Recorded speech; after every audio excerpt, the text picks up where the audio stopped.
I will do we'll do a demo where I will give the background of how we're using Houdini and why, and our a little background on us, and then I'll pass it to Nick, who will show some of the art from the collection, and including hopefully some of the stuff that isn't going to go live when we mint later this month.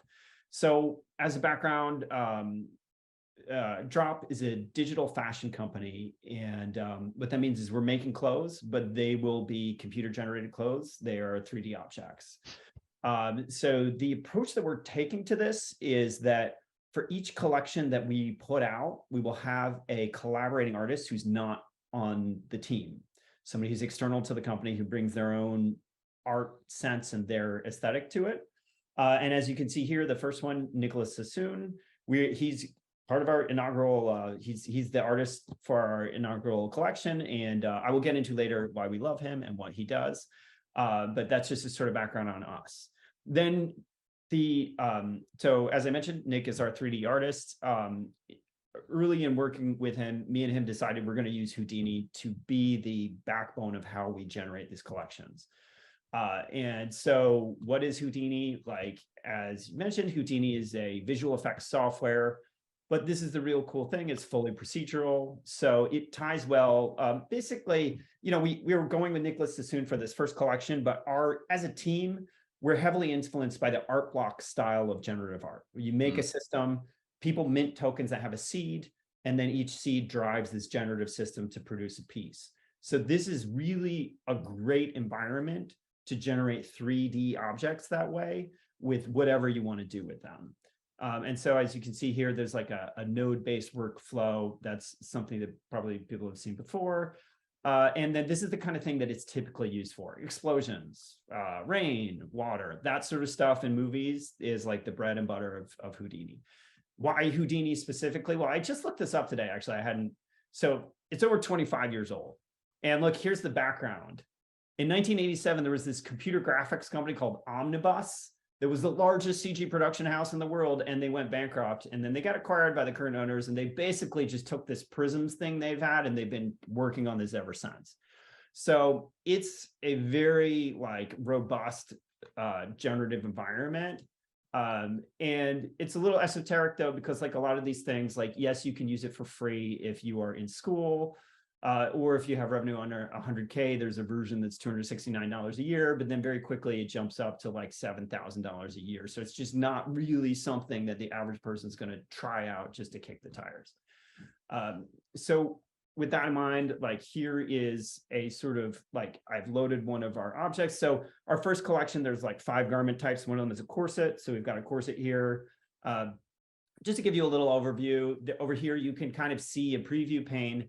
Down here, this is where we're navigating through the networks that are being made. Like it was briefly alluded to, Houdini, to make it procedural, you put like nodes in the network in chains and they all connect together.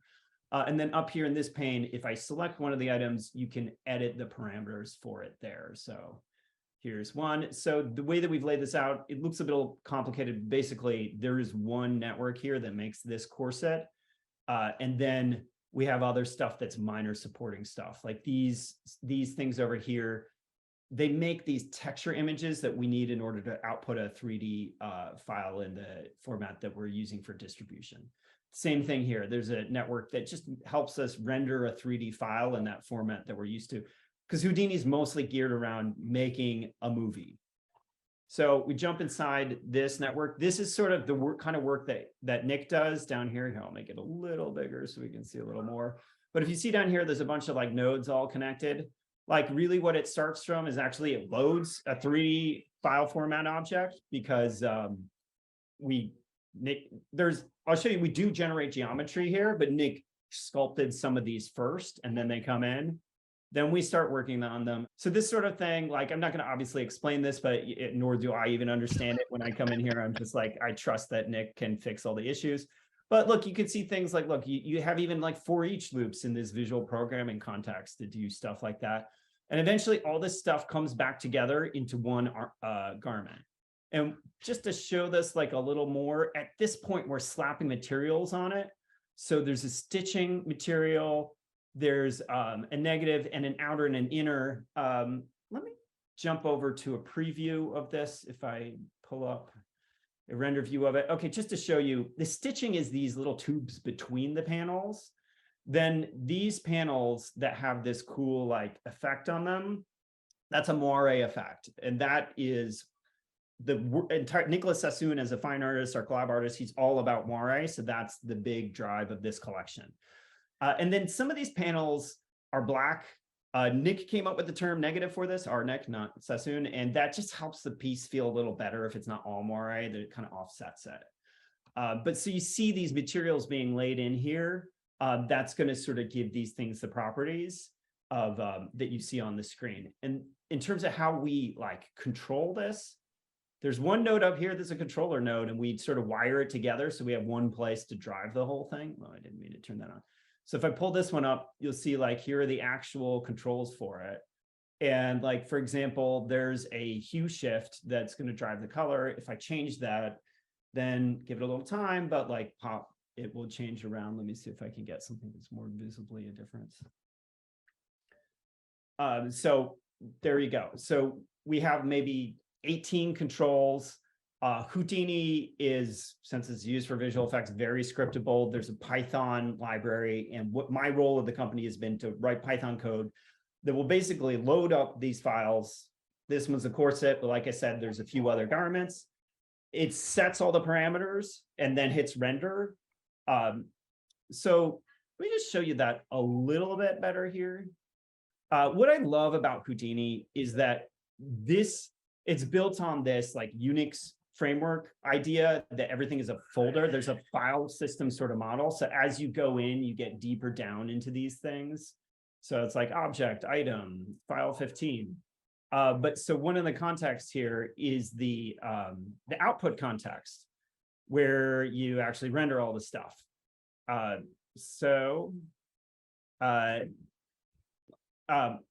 Just to show you here, this one, for each of these things, we give you a front, in addition to the 3D file, you'll get a preview.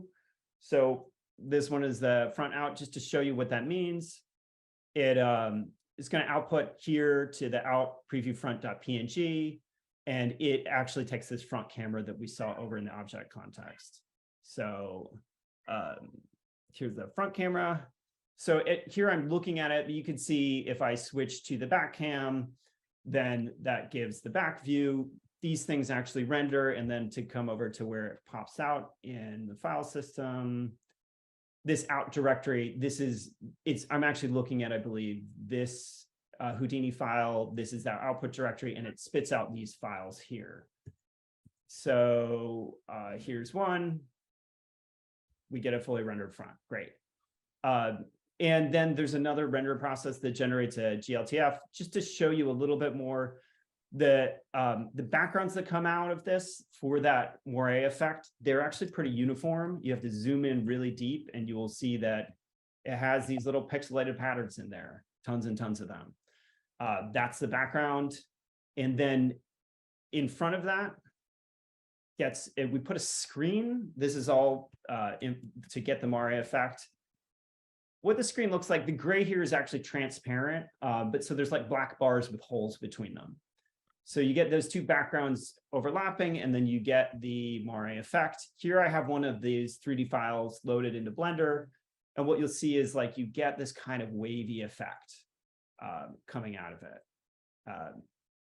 And just to show how it's working, here's this inner layer behind it, and then in the front you can see that there's I'm trying to get a good angle to show it. You can see the front, there's like a screen in front of it. So great, you see there's our wavy background. I almost got it. There's our wavy background that I showed, it came out of it, projected in 3D. Here's the screen. You put those two together, and suddenly you get these other patterns showing up. I won't go too much into the moire background, but just to give you a brief overview, Nicholas Sassoon, he worked with moonbirds. Here's an example of kind of the traditional, typical sort of piece he does. It's using that same effect, but directly in 2D. And then the history of moire actually goes way back before computer graphics. Here's like in 1800s. You do this in the physical world by taking two different fabrics and smashing them together. You also see this effect everywhere. Like here's to chain link fence, producing this sort of square effect.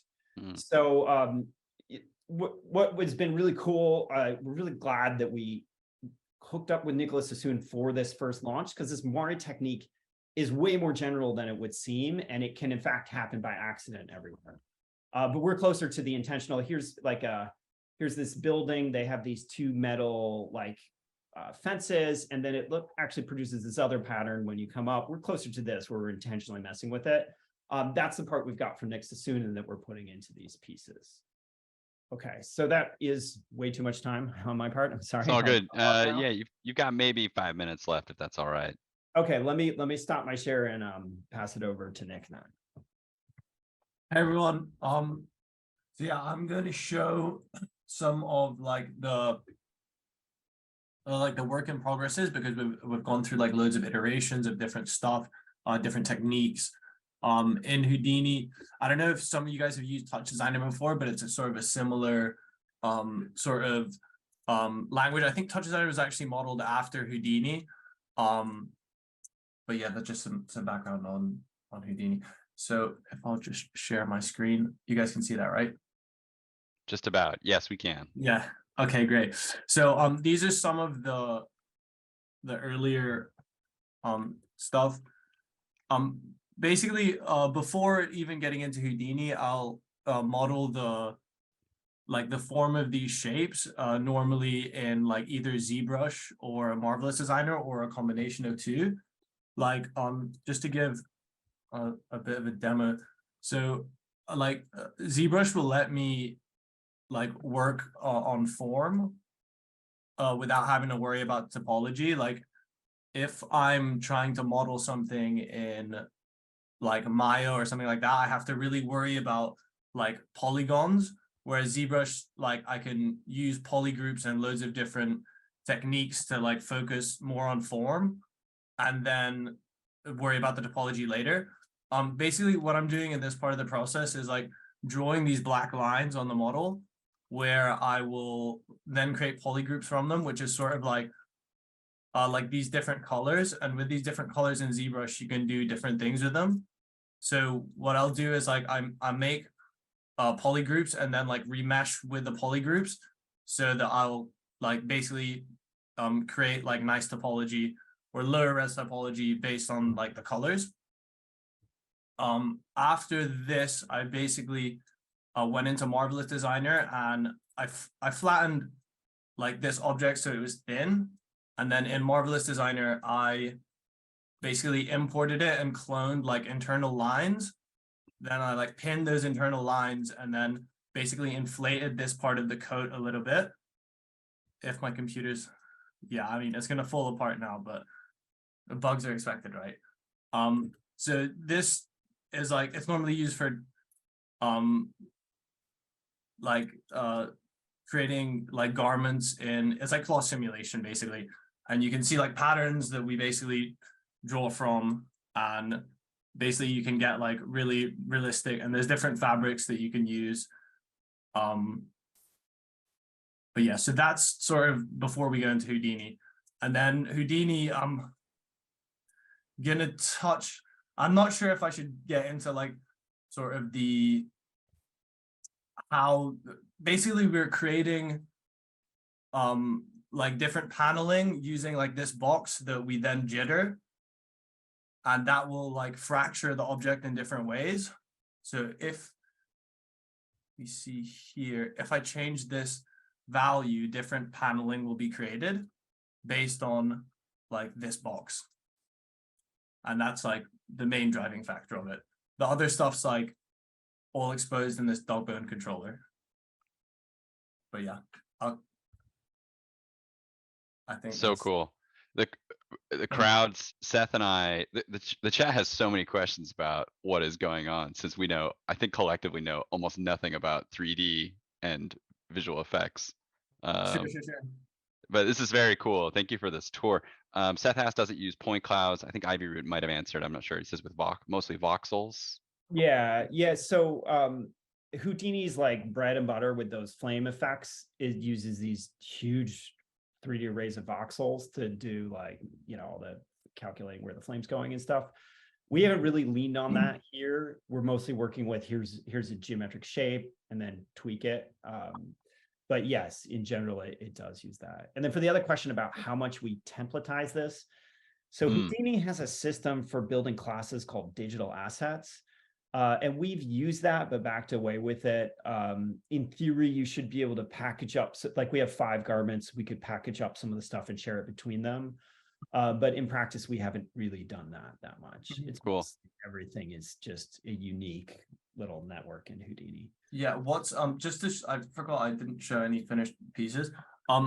What's interesting about Houdini is like the procedural nature of it, whereas we can feed like different objects into the system, and like given different parameters that basically Jacob can plug Python into that Dogbone controller, and then it will give like loads of different parameters from it. Oh, wow. So these are some of the, yeah, this is some of the close to finished pieces. And then would the idea be that y'all will have like many variations of the same piece published? Got it. Cool. So you're taking, so it's less, so the procedural generation is less about sort of just like your own design exploration, but it's actually part of the finished work. Yeah, exactly. So basically we're gonna like plugging into those parameters that we've exposed is gonna be Jacob's Python that comes from people's seeds and hashes. So cool.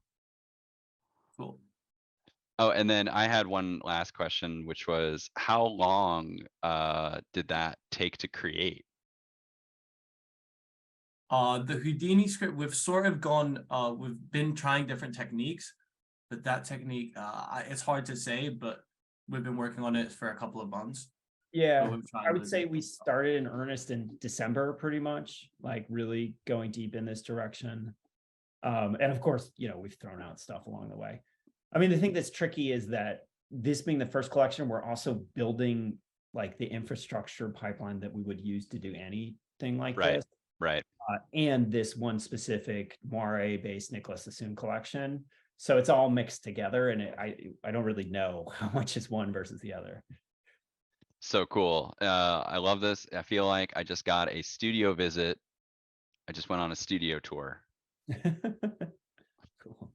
of a digital fashion house.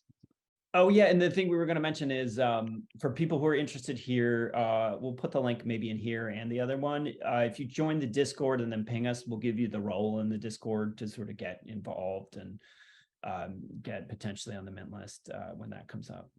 Cool. Thank you very much, Nick and Ivyroot and Danielle and everybody from Draup for the demo. This is really cool.